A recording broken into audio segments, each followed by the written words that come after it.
In this video, I'm going to show you how to buy shares on CMC Markets. Now, the first thing you have to do here on the CMC Markets platform, you want to go ahead and up here on the left-hand side, you want to first click on this plus icon, and then you want to hover over products and click on shares down here at the bottom, okay?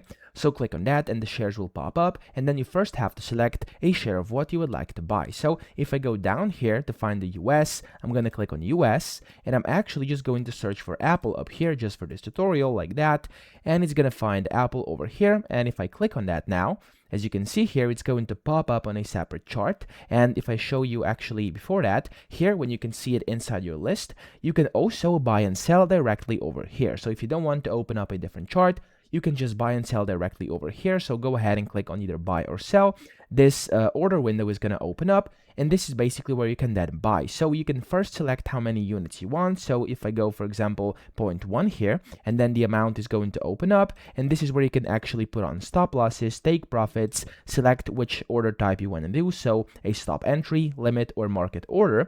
And then you can also, of course, select if you want to buy or sell, and then you can just go ahead and click on place market buy order with costs. And just like that, you can basically take this box if you want to, and then click on it. And as you can see, your order has been created and you've successfully bought shares. Okay, so I've showed this on my demo account over here, and yeah, that's how you can do it. That's how easy it is to start trading inside CMC Markets. You just basically find whatever you want to trade, and you can trade it over here, or just search for it here on the chart, and then you can trade on the chart as well up here in the top right. As you can see, you can open it up and the trade window will appear. So that's how you do it. I hope this video helped you out. If it did, please subscribe to the channel and help me out as well.